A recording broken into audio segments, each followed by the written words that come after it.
Yeah, it's Tuesday. You know what that means. It's countdown time, RBL Weekly. We're here live. We're back from New York. Mother's Day, a lot of roasts happening, a lot of clowning, a lot of big things happening in the week. If you're in the comments right now, I know we just started. We didn't even make an announcement. We're just here. What is it, 2:15 Pacific time, 5:15 over in the East Coast? I don't know, 10 p.m. in Barcelona, 11 p.m. I don't really know all the geological time zones, but here we are. This is fun, Chan. Off-screen Channing, who's now on-screen, part of the Haters podcast that drops every Monday here on the network. How you feeling this week? Did you watch the roast of Kevin Hart? I watched it. It was pretty good. I liked it.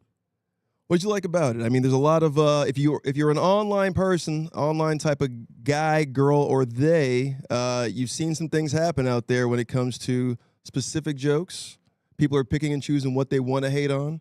What do you think necessarily when we're doing because there's so many iterations of how you can roast somebody, right? Like this is probably the most popular now within the lexicon of how to do this and the formatting of it, right? It's called roast battles. People know what that is. It's two people competing against each other and just like talking trash. But back in the day, it was called the Dozens. It was an African-American vehicular format for us to learn how to speak English.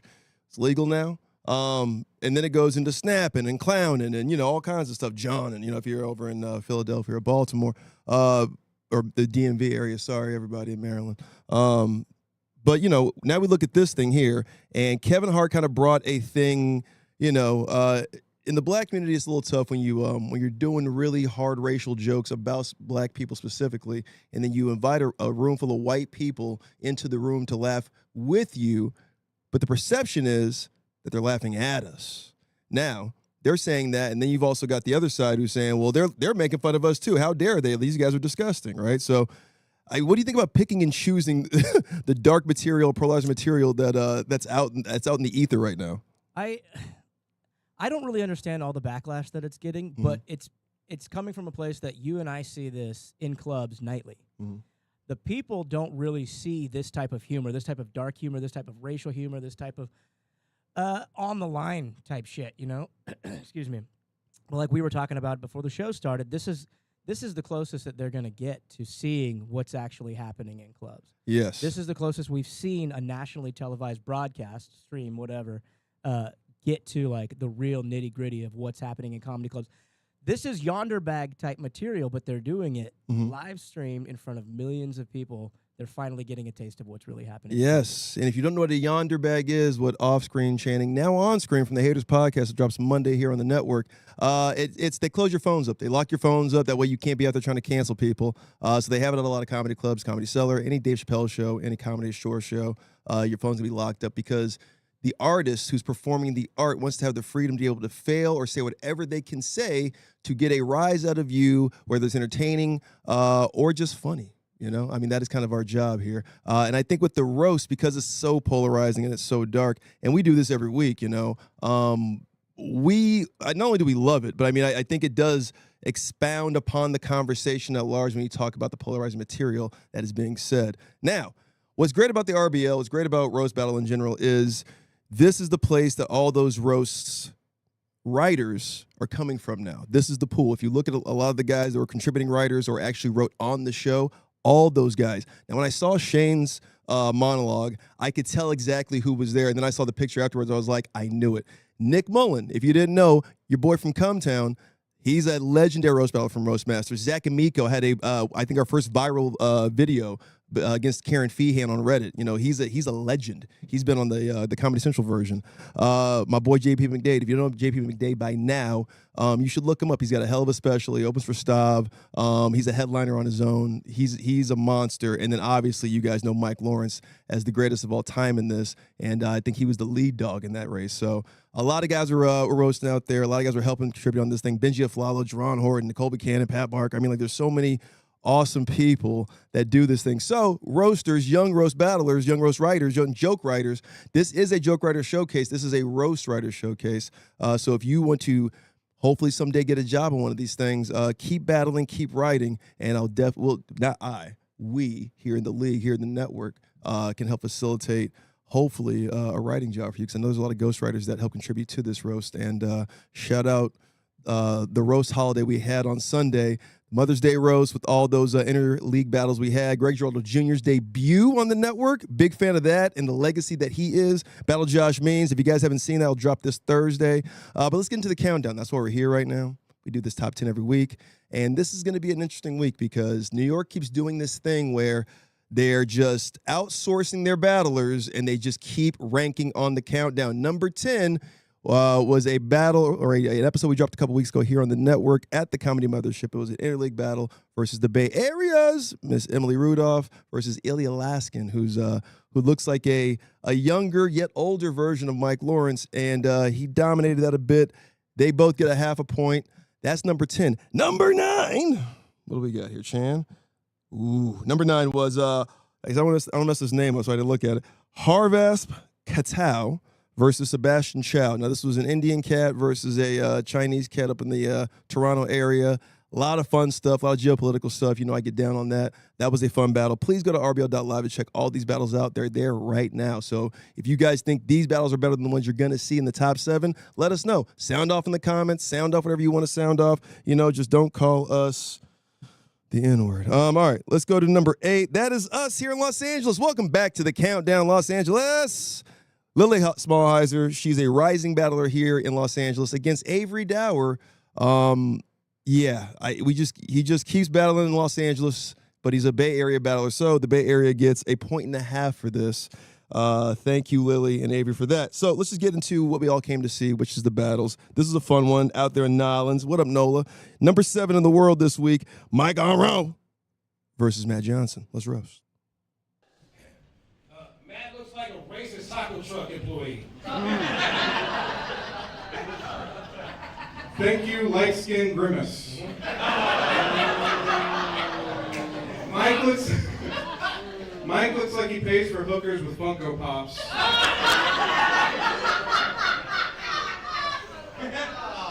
Thank you, does Molly Green Giant. Matt looks like he'll watch you undress outside your window, but that's only because he's too big to get through the window. Thank you, Fat Joe, if you worked at Best Buy. Anyway. Mike is a Disney adult, it's true. Yeah. But if we're going by weight, he's about 3.5 Disney adults. So. Still get the pass, it's fine. A lot of people don't know this. Matt is a flasher. He likes to show his dick to strangers, but that's only because he can't see it himself. That is rich coming from the human beanbag chair. Anyway. Mike doesn't have a lot of success on the dating apps. It's true. The only thing that's been blocked more than his profile are his fucking arteries.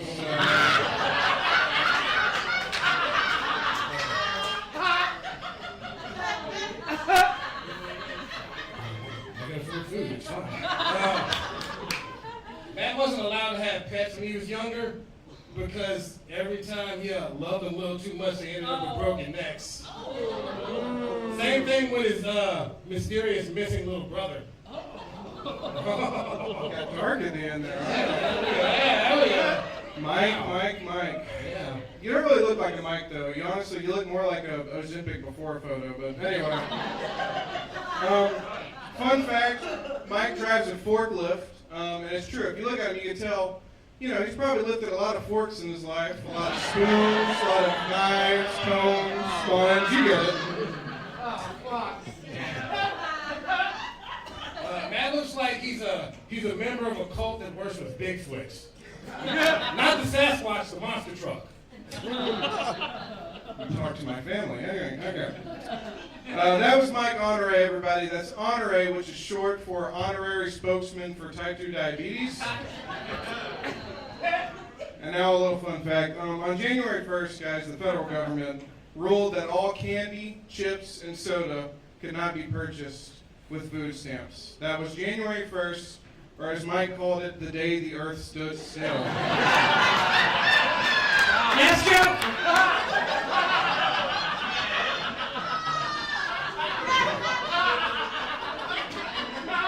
Matt looks like the offspring sparring with John Wayne Gacy and Peter Griffin. Oh, fuck. I loved you in The Big Lebowski as the bowling ball. It was great. All right, guys. Coming in number 7, Nola, Mike Honore versus Matt Johnson. Now, I got to be honest, I thought Matt was the darker one, but no, Matt Johnson has a classic black male name from a slave owner, but he's the slave owner's kid. Matt Johnson, Mike Honore. I've never heard a Cajun lisp since my man Josh Martin, who started this whole thing with Kenny Lyon back in the day. That was fun to hear. But what'd you think about that one? I felt like there was a lot of essence being pulled, like a lot of jokes with this is the essence of this guy, and I felt like Honore was kind of going for not so much the DeHerm or like roast me style, kind of going for some like nonsensical stuff and then trying to make it relevant. But I thought he did a good job of attempting that. They do the Southern style thing of you look like this kind of a thing, and I thought that Matt Johnson, the thick white one, was he stayed in the pocket a little more with some of his, like the forklift jokes. It also reminded me of like some of the stuff Keith Carey would do back in the day. He was another legendary roast battler here. Just real basic stuff. But then it's like it takes you to a whole other place. You're like, I didn't know how you got here, but that's very funny. Yeah, it started out like very robotic, very bare bones, fucking level 1 roast battles. Yeah, a lot of like thank you so and so type shit, and then. I thought Matt really ramped up in the second half of his battle. He had that weak-ass Ozempic joke, but then he followed it up with, like, the forklift joke, and then he followed it up with the Your Honor joke or honorary. Yeah, honorary, which was great. He ramped up, and then I do have to shout out Uncle Phil for having a lisp and still wanting to battle. That's like being Jim Abbott, dude. That's as much of a disability in a verbal sport as you can have. So I mean, that is, they're coming. The lispers are coming. I mean, I know that last decade there was harder ways we went at guys because there was no phones. There was not a lot of, there's phones, but we weren't really being recorded. There wasn't short form content back in the day. But now that there is and guys want to be recorded, this is going to be exciting. I mean, there's who's the cat that does it here? What It Do? Yeah. What It Do's got a list. No, my man Honore's got one. I think we're going to see some other stuff, man. I'm into the lispers. You guys really are coming with it like that, with that disability, I'm okay with it when it comes to roast battle. All right, let's get to number 6, man. This is an interesting one. I watched this battle, and I want you, obviously we're going to watch this thing now, but I'm excited about who you're going to see. So Drew Stern runs a roast battle called Hard Lines with Shalaka Corrupt, who's our first MVP, the first inaugural roast battle season. And then this cat, Aziz Vora. He writes with some of the best writers in London, right? James P. Taylor, all these guys, Jason Farmer, all these guys who write for SNL right now or UK and are just in that whole circle and ring of writers over in the UK. It's not a big circle, it's a small one, but the fact that this guy's broken in, it should tell you something, and you're going to see what I mean when you get to this battle. A lot of hype. Let's get into it. This is Aziz Vora versus my man Drew Stern.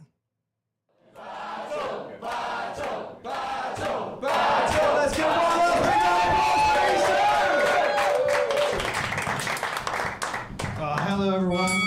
Yeah, there's the bell. This is Aziz Vora. Aziz's fantasy is to one day have a threesome, which for him means mansplaining to 2 women at the same time. So this anthropomorphized bottle of Just for Men is Drew Stern. Drew is 44 years old, but dresses in the clothes of someone that's much younger than him. The poor guy's currently naked in Drew's basement. Aziz is mixed race, which has given him the skin color of Huel and the personality of someone who drinks Huel.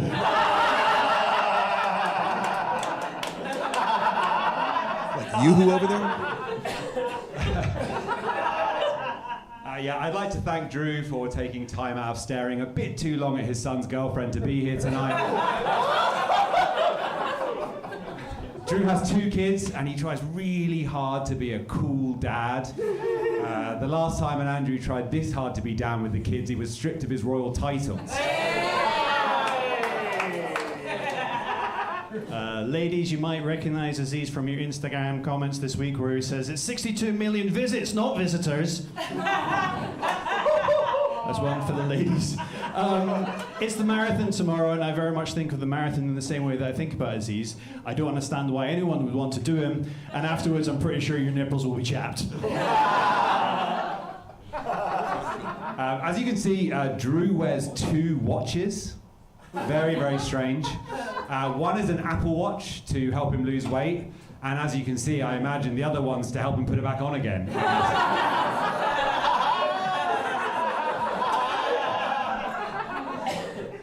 It's a yo-yoing affair. This is Aziz, which is short for as his parents picked out a child bride for him yet.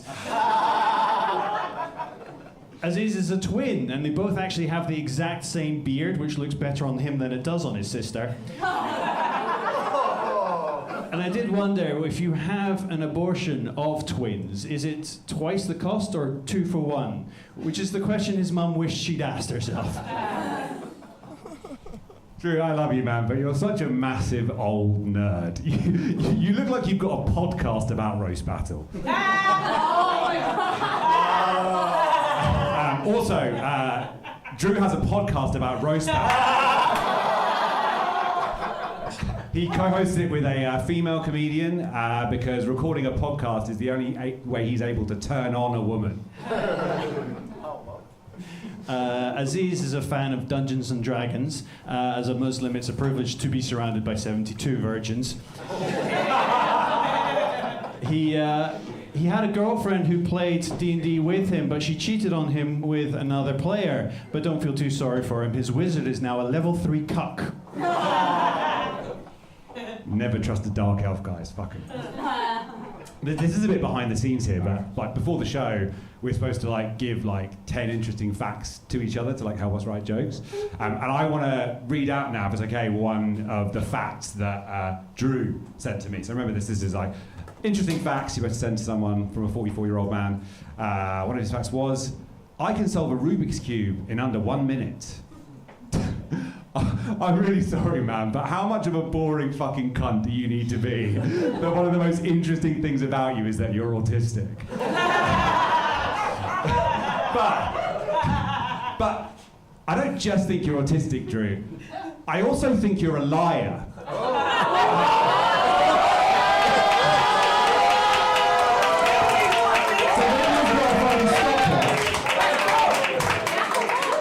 I'm betting a lot on this right here because this might take the win. But let's go.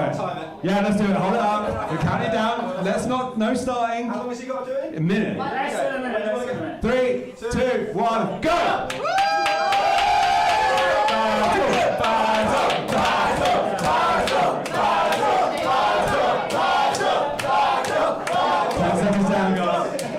A minute is actually quite a long time. I know. I was thinking about that. I was like, ugh. That's what Aziz's girlfriend says. 20 seconds in. If he manages, you lose, Aziz. I know. I'm betting everything on this. I'm gonna vote for you because you're not white. Halfway. Oh, shit, he's getting close. He's getting close. I should think he's Come on, mate. Why is this the most exciting part of the show? 40 seconds down. We've got 10 seconds left, guys. Come on, mate. You can do it. You guys are invested in it. This is the best. I am still That's looking crazy. for. That's actually fucking worth it. 7, 6, 5, 4, 3, 2, 1. And that's Rose Battle, ladies and gentlemen. And that is London coming in strong at number 6. That was awesome. I mean, it was a long walk to get to that point, but going outside the box like that, that is, you all, as a performer and as an artist, you always want to see new shit like that, especially in this form that we do. Aziz, man, I've met you before overseas. I met you out here in New York again. We've hung out for a second. Man, that was awesome. Thank you, brother. That was so cool. Drew Stern is a legend in this. We've known Drew for a long time over there. He does do a podcast, and it's a very good podcast called Hard Lines with Shalaka Corrupt. Way to break the fourth wall and break our balls, Aziz, on that one. Off-screen chanting, now on-screen. Let's talk about this one. This was a lot of fun. The Brits, especially the ones that aren't so seasoned at this, it's a lot of exposition. Yes, it was a lot of chit-chat. One of my favorite episodes of The In-Betweeners. I didn't even know they were still shooting that show. Funny. Lots of exposition, lots of fatty words. That's just kind of their style. Very tongue-in-cheek, very cheeky, very sly.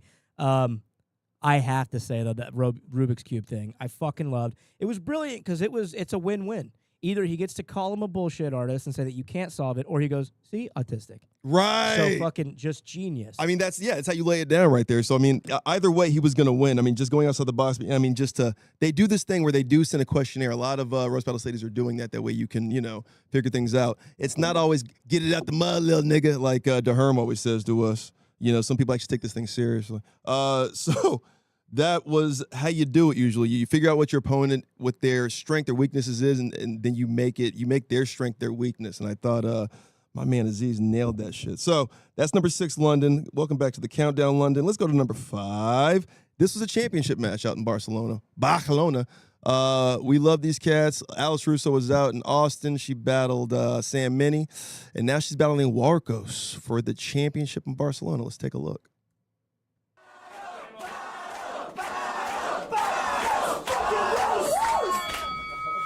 This is Waros. Waros has the face of a man that hits on you while wearing those shoes with the individual rubber toes.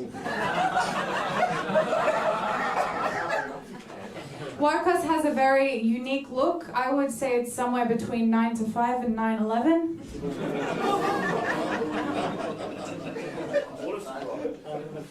Waros is Spanish, actually, but he could be from anywhere that has experienced U.S. military intervention.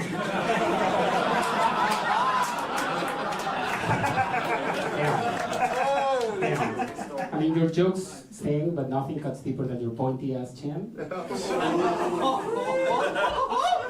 Alice looks like she likes to tell children that Santa's not real. Alice was once institutionalized. She was into a mental hospital, so there's no way for her to tell that this is real or not. It might be just her in a padded room, talking to a sock puppet. Alice is Australian. Well, sorry, it's for her. Alice is Australian. She moved here barely a year ago, and she's already the roast battle champion. Maybe to an Australian to move somewhere where she's not invited and start roasting the locals immediately. The Spanish never did that, famously.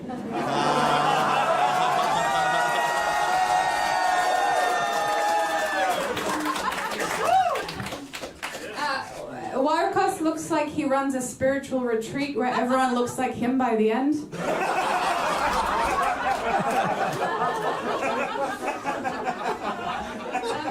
Waros plays the ukulele because his fingers are too short for the guitar. That's true. Waros' fingers are so short that his girlfriend can't even feel guilty when she goes to fuck another guy. Waros looks like an influencer from Dubai who takes photos in front of other people's sports cars.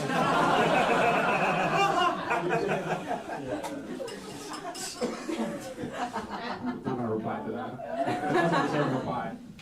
Alice is not this chill. She's just under medication. Let me see this one. Before she passed away, Alice's mom told her to always keep her head up so she wouldn't scratch the floors with her chin.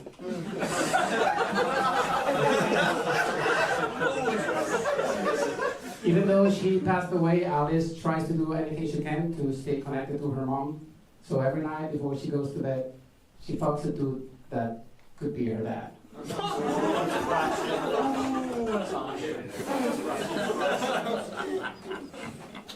And it's not you. Apart from English, Waros can speak Spanish and Catalan. I can only assume he also sounds like he's gargling mouthwash in those languages as well. When he's not cosplaying in a Muslim adaptation of Lord of the Rings as a hobbit. Waros likes to play soccer. He actually injured himself playing soccer. He tore his ACL. If you don't know what that means, that's just the part where Humpty Dumpty had a great fall.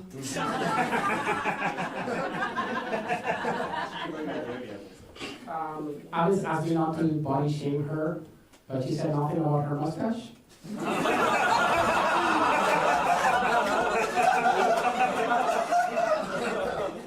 Alice usually buys colorful clothes, but she just sucks the life out of everything.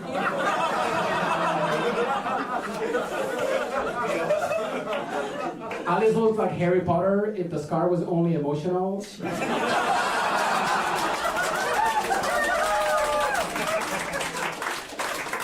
And the broom was all the way up her ass.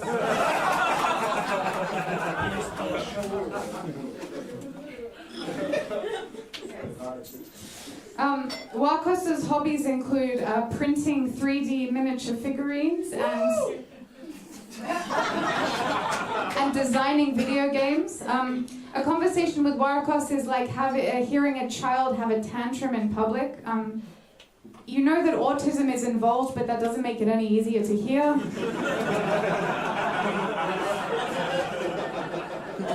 Waros looks like he is a sidekick in a Russian mafia film with lines including, "You have younger sister, yes?"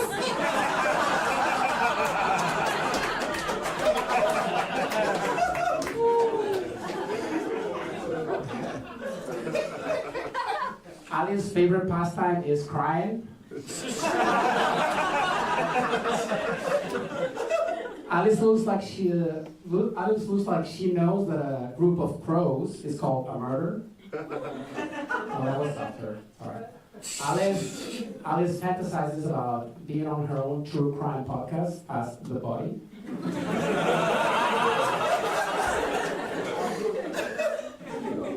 And you still put your dick in it, wouldn't you?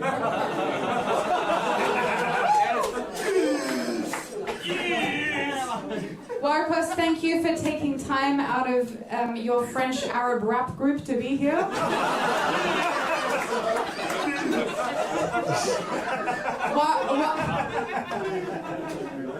Waros is addicted to marijuana, which explains why his head is so blunt. Waros looks like a suicide bomber who would ask Alexa to detonate the bomb from his smartwatch.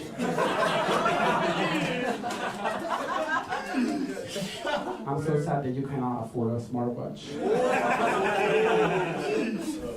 Okay, Alice has the attitude of Mean Girls, the soul of the Golden Girls, and the hair of Edgar Allan Poe. Just Google that later, you'll thank me. Alice looks like a Hogwarts teacher that has an OnlyFans. Alice looks like the youngest grandma that I have ever seen. You don't know if she's gonna bake you cookies or suck your dick. Neither for you. Championship match out in Barcelona. Our girl Alice Russo, our guy Waros Rasputin. I've never seen Waros before. Very funny dude. Knows a few languages here in America. We only know one, and we're not very good at it. So it's always fun to see people who are battling in the English language when it's not necessarily their first. It's not a handicap, but it's always, I feel like it is a performance enhancer when we have to watch it, right? I think something about this, I want to just say this. I mean, because obviously this was a great battle. Alice is great. So it's number 5 on the countdown in the world this week. And Waros was very funny. The way he was kind of like digging at her, pulling some of her essence out. Her favorite pastime is crying. Her mom said, keep your head up to not drag your chin on, don't scratch the floor. I thought Harry he Potter, was, if the scars were all emotional. oh my God. That was a good one. Yeah. I got to say that you look like jokes. I mean, I know it's a Southern style thing, and I know it's a very popular thing, and I know that London has changed it now to more of a salutation of like, this is this person, and then it's almost like doing a toast. It's very look like heavy on that battle. Very look like heavy, and it's also like that you look like it feels like a setup. Yeah, and then there's nothing to follow it up. Yeah, and I'm always like waiting for like more of the meal. It's like I'm eating a side or an appetizer, and I'm just like, okay, well, where's the main course now? Yeah, he closed on a little runner of those too. He did that punches and bunches style that they do out there, but then he finished it off with just a bunch of you look like, and then she goes, no, I don't. Right, because like honestly, she started like that, and I was like, okay, it was just you look like. I was like, okay, cool, and then she would like go into like a whole setup about it, right? Yeah. And then he was just, you look like this, you look like that. Okay, your turn. Yeah. You guys Googled that later. You're like, Edgar Allan Poe? No, we know who that is. Like come on, man. Anyway. It was good. I would still. I don't think it outdid battle number 6 for me, but it was fun. We love seeing Alice Russo on the countdown. I have to imagine that Waros is the evil twin brother to his brother Marcos. There's no I'm sorry, everybody. That was a stupid. I mean, we're having fun here. I mean, Alice does. If we're gonna do a you look like, she does look like Edgar Allan Poe if he was transitioning into Miss Frizzle from the Magic School Bus. All right, let's go into number 4 here. Number 4.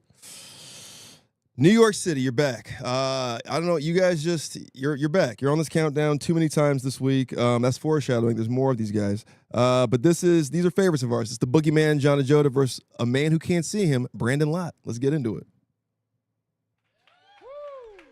Thank you. Great to be here. Brandon, thank you guys all for coming out. Thank you. Brandon was not born blind. He became blind when he was bitten by a radioactive jazz musician. He gained all of their powers, like heroin addiction. You know, maybe one day Jamie Foxx will play you in a movie. Like Ray, but they can call it gay. That's a good joke. That rhymed. So John told me his mom is a Jersey Italian broad. His dad is an alcoholic Indian, which explains his smell every time you're around. You smell like curried malt liquor and watered down tomato paste. But I think it's wonderful that his parents overcame diversity to bond over their mutual hatred of people with darker skin than them. It's beautiful. All right, that was a little wordy.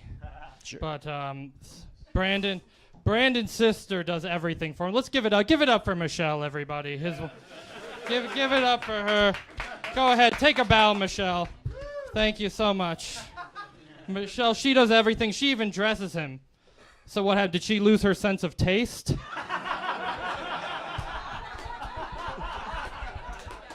You dress like you've got a custody hearing in Broward County.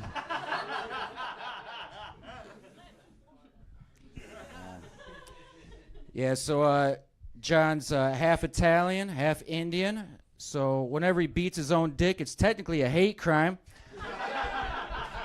But whenever he beats his girlfriend, he's just honoring his cultures.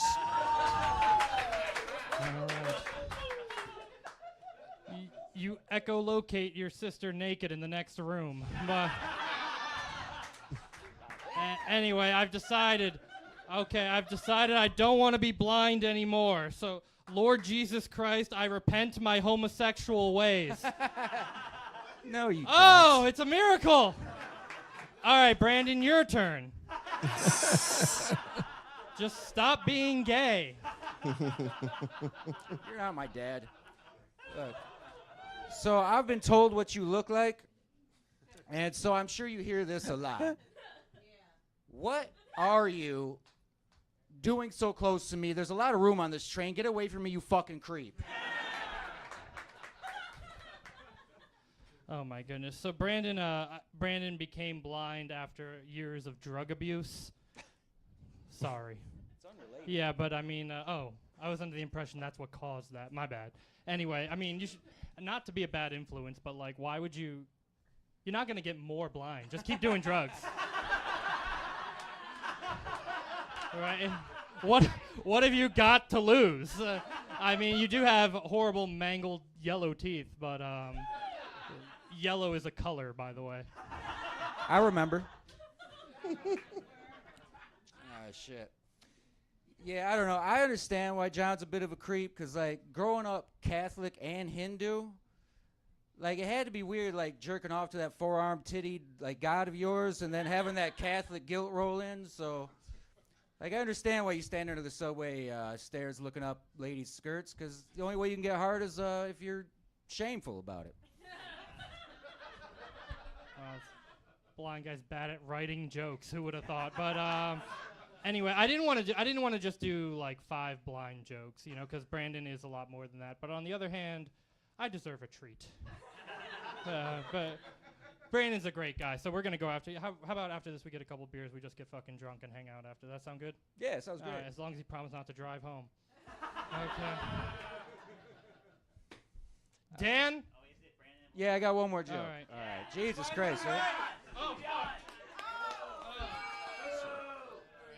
So anyways. These are like $50. Anyways, so John has an older sister who's actually successful and makes money. She's always trying to get him into the family business. I think she works in a call center shaking people down. Saying things like, "You have a great business. It would be a shame if something happened to it." And that's 5. Yeah, that was number 4. Sorry, guys, that's not number 5. That is number 4 in the world. John Ajoda, Brandon Lott, 2 legends in this. John Ajoda, just playing with his food a little bit. Brandon Lott jumping back into it.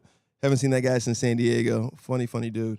Let's just talk about it. I mean, John, he always takes big swings. That wasn't a big swing. It was just John kind of bullying Brandon a little bit, playing here and there, saying he can't write jokes, blind stuff, gay stuff. I mean, it was just classic Ajoda.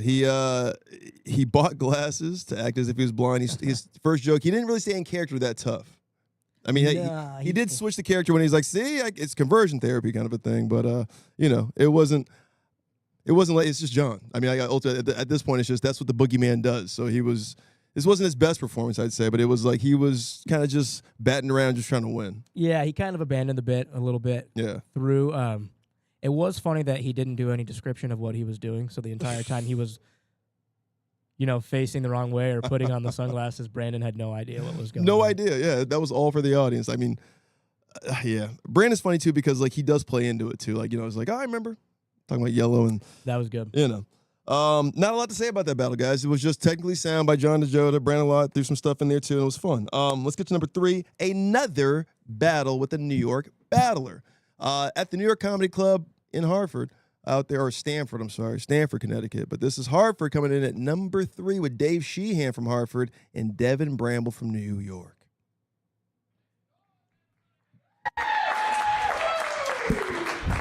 Guys, can you believe it's been 5 years since COVID and I'm still battling death?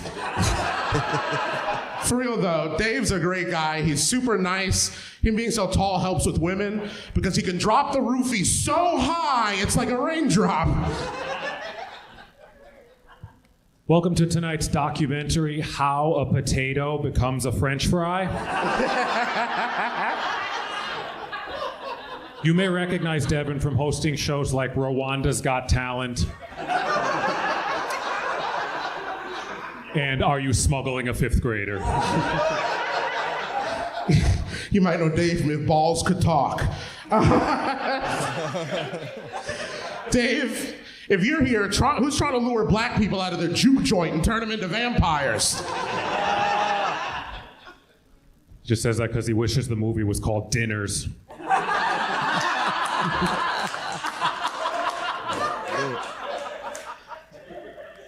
I want to thank Devin for taking time away from teaching cartoon bunnies how to two-step in order to be here tonight. Devin's a member of the NAACP, the National Association for the Acquisition of Cheese Puffs. Guys, I can't believe Freddy Cougar finally found a skincare routine that works. This is incredible. Dave, as a sad white guy with no wife and kids, who do you murder when you eventually lose your job? Why are you yelling? We're not at the movies.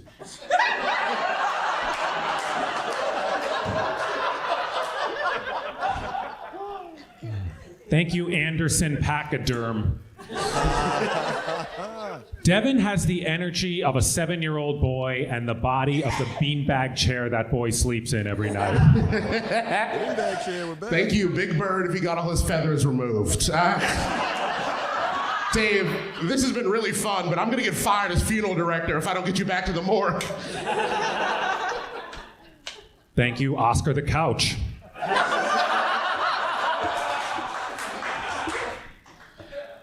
Thank you, one bagel after another. Devin's the only guy I know who dresses like his own butler. And his teeth are so big, as a kid, he was visited not by the tooth fairy, but by an archaeologist.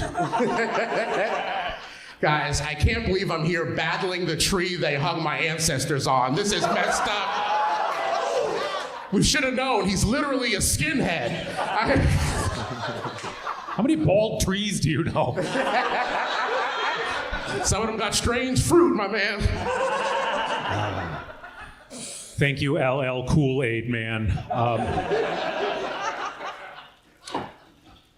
We gotta wrap this up. He has to go back to being the piñata at a Klan rally.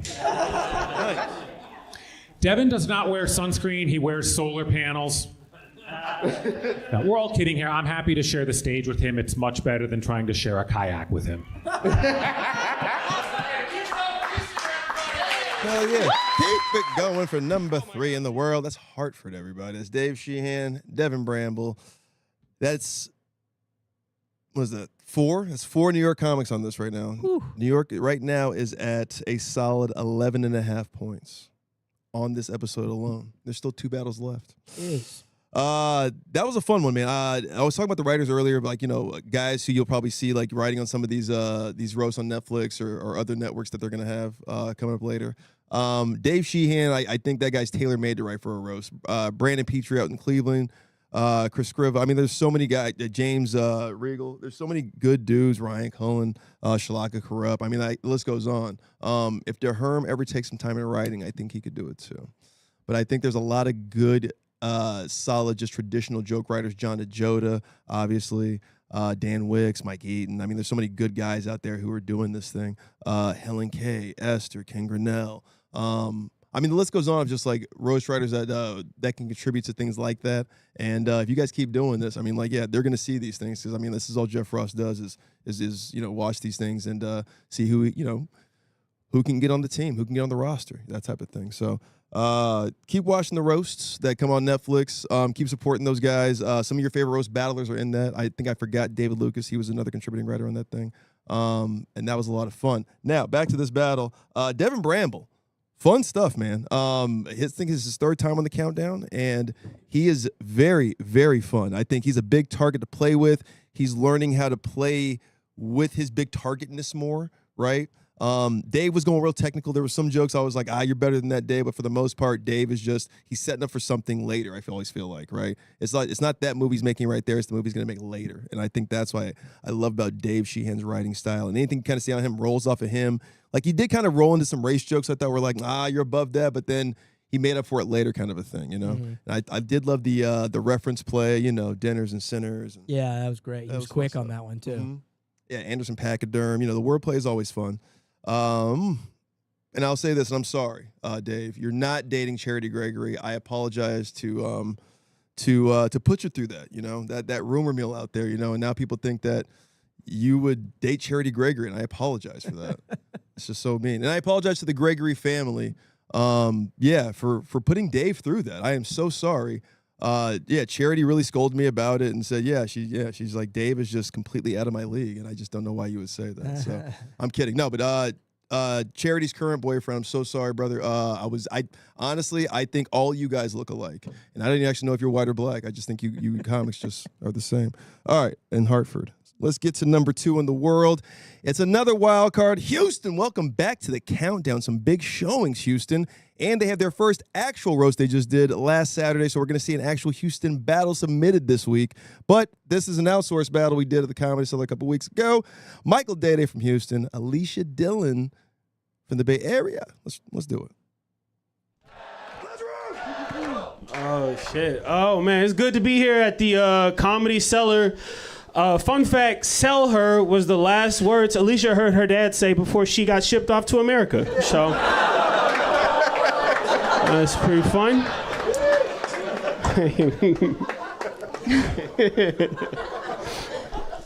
Damn, Jussie Smollett looks worse every time I see him. Michael is a lawyer, very impressive. He has helped dozens of black men lose custody of their kids. That's funny. That's funny.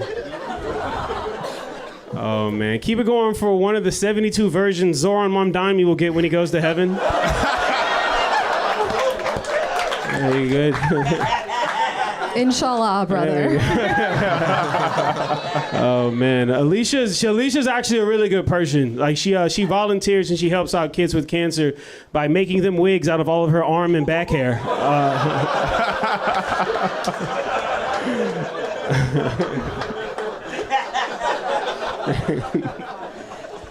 Mike is half black. Unfortunately, nobody told his dick. Mike actually started dating white girls when he found out that black women hit back. Oh man, you know, no, it's they do, but you know. That's funny though. That's cool. Oh man, Alicia is so hairy and so Muslim that every time she's what I think about when people say Bush did 9/11.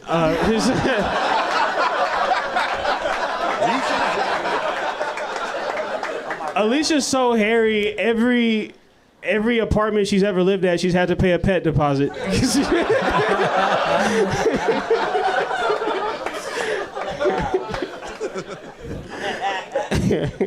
Mike has been code switching for so long, he's forgotten who he is. You know, he even joined the Cool Cucks clan. Yeah, that's pretty good. Oh man, oh boy, Alicia is hot. She's a 9 out of 11, and but she is Indian, so I brought some of these. If you guys want to pinch your nose, go ahead and hand that out. There you go. Take one, give it out to everyone. Does anyone want? I can put it on. Oh, I'm not getting no pussy after this. Fuck!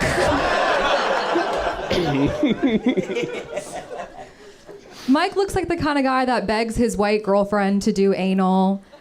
And when she finally agrees, he turns around and bends over.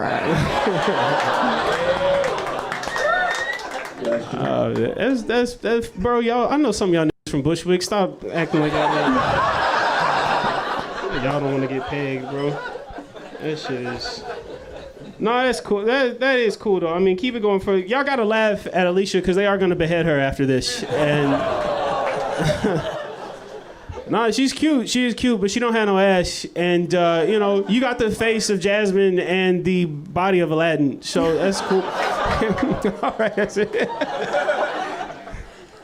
Mike has a white grandma. She has Alzheimer's. Fortunately, she was able to forget that her daughter fucked a black guy. Mashallah. That's good. Very good. Hey, yo, keep it going for these two, man. Yeah, keep it going for these two. Michael Day, Houston, now in New York, and Alicia Dillon out in the Bay Area. That was a fun battle to see live. That was fun to watch, rewatch it for myself. I know I'm Channing's first time watching it. We're fans of Michael Day. We're also fans of Alicia Dillon here. Let's break this one down. It was, I like battles where it's, Mike was almost coming up like he was almost playing it like he was, if you know, like 90s black dudes or like 2000s black dudes, they always try to be like, oh, I'm just too cool, you know? But then like he nailed her every joke. Yeah, every single swing he took, he hit her. And it was a lot of like the same subject matter, a lot of Middle Eastern shit, but different angles on a lot of, like every single one had a different angle to it. Yeah. But like, you know how I always say I don't like jokes that aren't founded in reality? He did a lot of those, but as long as it's a good joke and you haven't heard it yet, it's fucking great. Like the pet deposit. That was fucking cold, killer, bro. I mean, yeah, I know if he said good Persian or good person, but it all worked. It almost like as a layered or like, I mean, that wasn't a double entendre, but it was a layered joke of like, is she Persian? Because she's got a lot of hair. I was like, it got me. I know he just might have been like just like mumbling his words a little bit, but like, you know, man, that was great. Also, we never seen somebody as good of a writer as Michael Day bring out props. Right. Dude, the clothespins, that was great. I mean, like, this is the second time we've seen props now, and they worked. Yep. They don't always work. They're tough. And the fact that we've seen two of them that work, the Rubik's Cube earlier with Aziz, and now Michael with the clothes. Oh, my God. The clothespins was crazy to see that live. And then the fact that he had a whole bag of them was just, like, brilliance. Dollar store. Because Indians do smell weird. All right.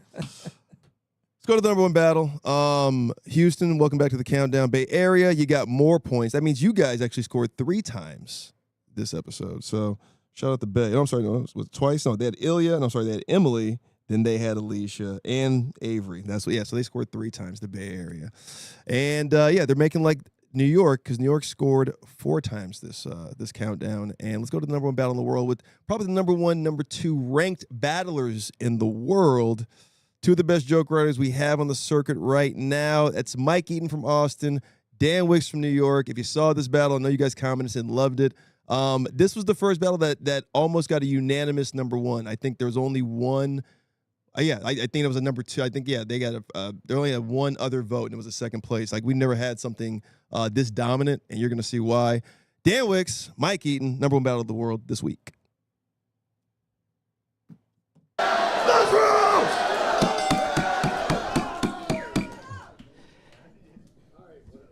Doesn't Mike look like he's gonna die on the toilet?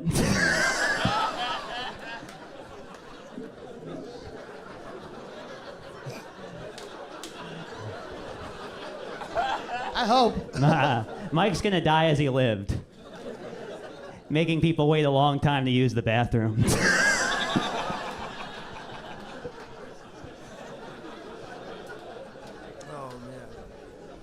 God damn, you get the special line. I don't know what to tell you. He's always pissed I'm in his stall.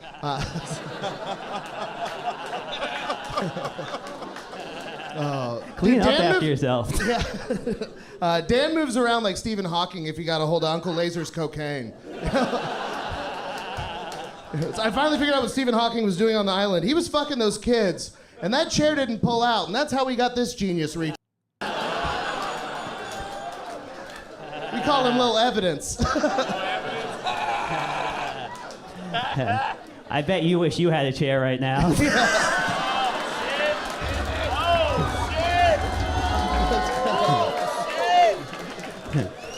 Yeah, imagine sitting still.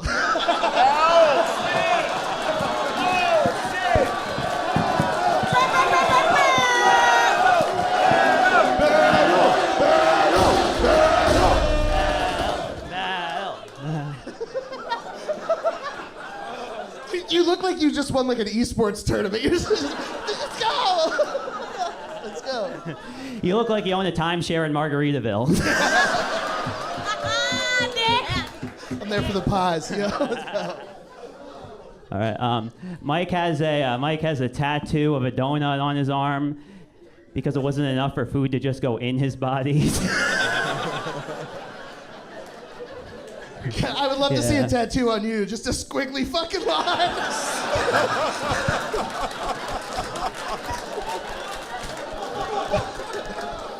In fairness, my body doesn't have enough surface area for the artist. Oh, man. Anyway, yeah, Mike has a tattoo on his hand, which is permanent, because it's not on his foot. Oh,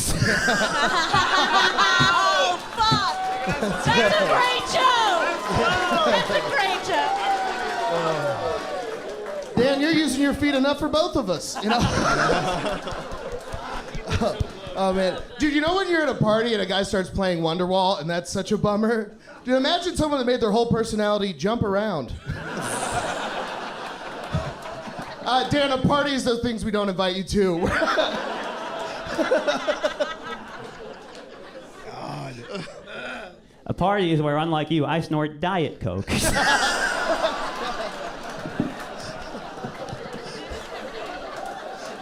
Oh, man.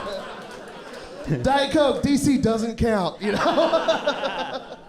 Doesn't Mike look like he thinks he's cool because his dad owns a Papa John's? Oh, my God. He's like, yo, I got that garlic butter hookup. Garlic butter hookup also describes having sex with Mike.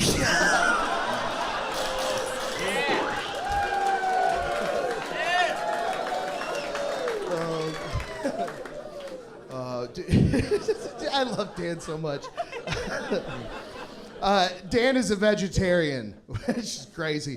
And he also fucks trans women, which, you know, like a moth to flame. But that means that he doesn't eat lady cock. He eats impossible meat. You know? I mean, between the bouncing and the tranny fucking, I think you really need a straitjacket. Mike's jealous of trans women because they can find their penis.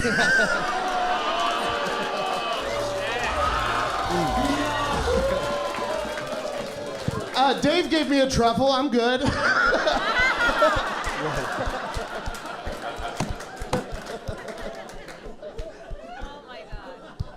Mike's life motto is "Don't be a pussy," which is ironic because he's pink and smelly. With that nose, you can smell everything, brother. Boy's about to keep bumping 8-ball. Dan is a psyop by Big Gender to prove that non-binaries exist to Republicans. Well, that ain't a man, but that ain't a lady. You're telling me this pogo stick's grass-fed? Yeah. It's pretty good. When Mike dies in a few months, when Mike dies, everybody at one specific bar is going to be very upset.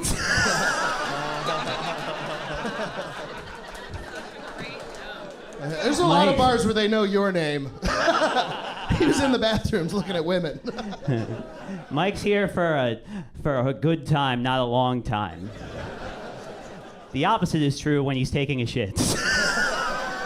Oh, we're going there. You got a lot of shit jokes, man. That's weird. God, Dan's the worst at directions. He always says, it's a hop, skip, and a jump this way. I was doing some research for the battle. I found out that 73% of trans women commit suicide. Yeah, that's right. 73% of trans women have had sex with Dan. That's impressive. Imagine, though, taking your dick and turning it into a 5-minute crafts pussy, and then thinking the worst decision you've made was letting him inside it. Yeah, keep it going for my boys, man. Mikey. Keep it going for the boys. The boys were cooking. No preheating. Dan Wicks, I mean, that's contagious. That fucking, I was doing it the whole time watching that thing. It's like, it is like watching an exercise video. Big Dan Wicks, Little Mike Eaton out in ATX.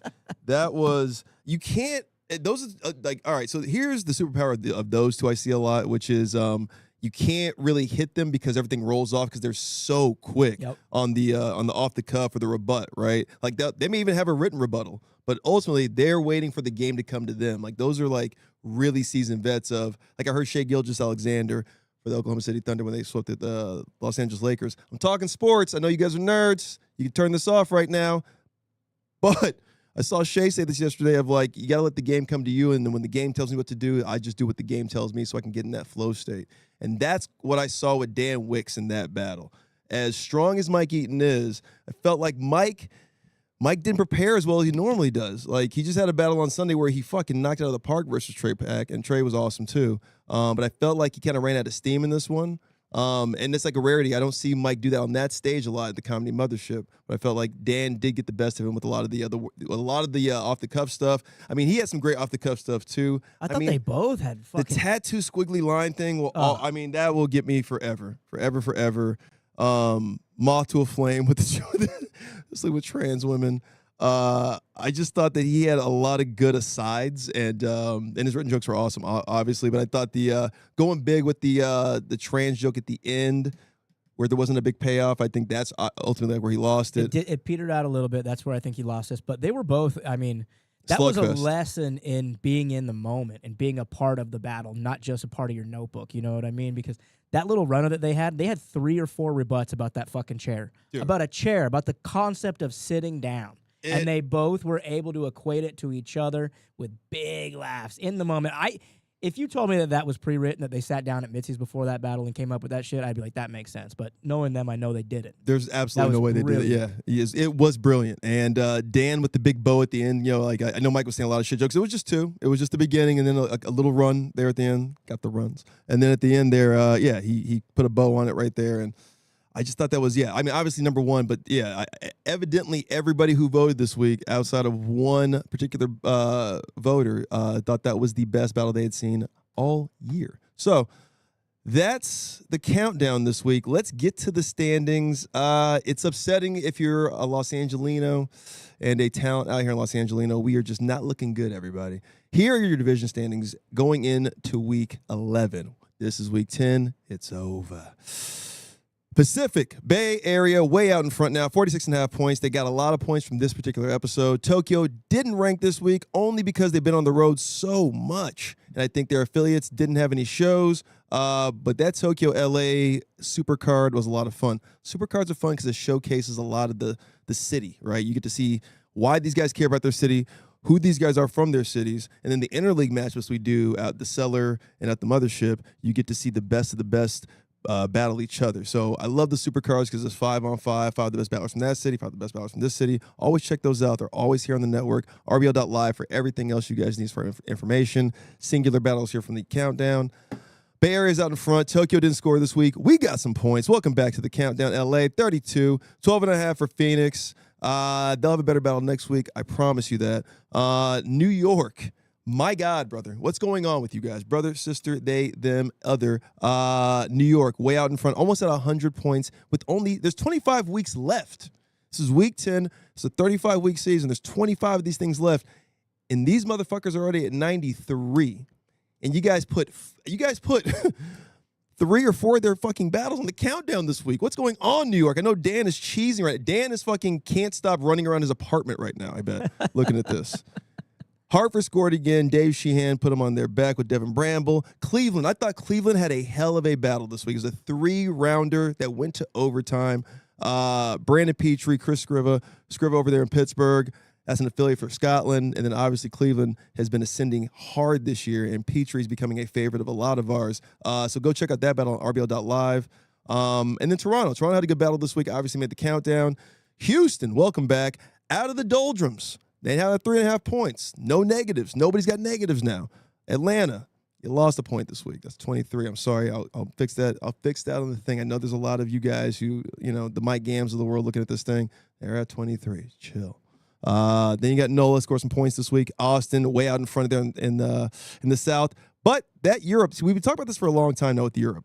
That Europe division is tough. And I can see Scotland and Berlin always kind of creeps in with something this week. They had a great battle this week. Check out RBL.live.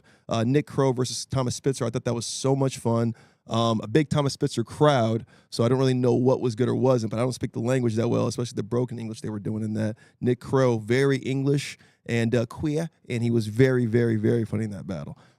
Scotland used their affiliate this week. I thought that was a good battle between Seth and Tommy Flanagan. Tommy Flanagan drove down from, I think, Louisville, or Seth did. One of them did. One of those guys drove down from Louisville, Kentucky to battle in Pittsburgh, and it was a hell of a battle. Please go to RBL.live and check that out. Barcelona, you saw what happened with Alice Russo and Waros, and London, man. Aziz, Drew, check out the Hardlines podcast. Yes, it's a roast battle podcast, but it's a lot of fun. You can hear it from 2 incredible joke writers. Break down the craft that we do here, right? Now it's becoming popular right now because all the polarized material you heard on the roast of Kevin Hart. But we do this shit weekly, man. For the most part, I'm doing this thing daily, watching these motherfuckers battle. I got a battle tonight in Los Angeles. I was just in New York doing this thing. San Diego had a hell of a battle last week between Bella and Pacey McMillan. I'm saying, man, we're 16 cities strong in the main league, 52 cities all over the fucking globe doing this. And we love you guys, man. And as you can see, they're talking about what we're doing now. Look, they're all talking about it. Go to the internet right now. You can see people upset at roast jokes. And you guys do this shit regularly. You guys make this thing go. You're the generation to do this. All of you guys, all you kids watching, all you adults watching, right? All you haters watching. We love this. Talk to me off screen, Channing, who's now on screen. What do you want to talk about? Nothing. We got to get out of here probably. But tell them when you guys drop. This is a lot of fun. Week 10 is done. Going back into week 11 now. Next big show is going to be at the Comedy Mothership Memorial Day weekend out here in America. That's, what is that? The 31st of May, Sunday, May 31st, 5 p.m. Central Time. Get your tickets at, what is that, punchup.live or RBL.live. You know where to get fucking tickets, man. Just go to Google. Look at us. Get your tickets. If you want to come to the Mothership, it's Comedy Disneyland. It's a lot of fun. You might be able to see your Tony Hinch because Shane Gillis is walking around, screaming their slurs that they like to, that type of stuff that we're probably writing for them, And you're going to see a hell of an interleague battle that weekend. It's Memorial Day, so if you know America, we get busy on holidays. We shoot guns, we drink, and then we send kids to islands. Anyway, let's get out of here, man. Let's do it.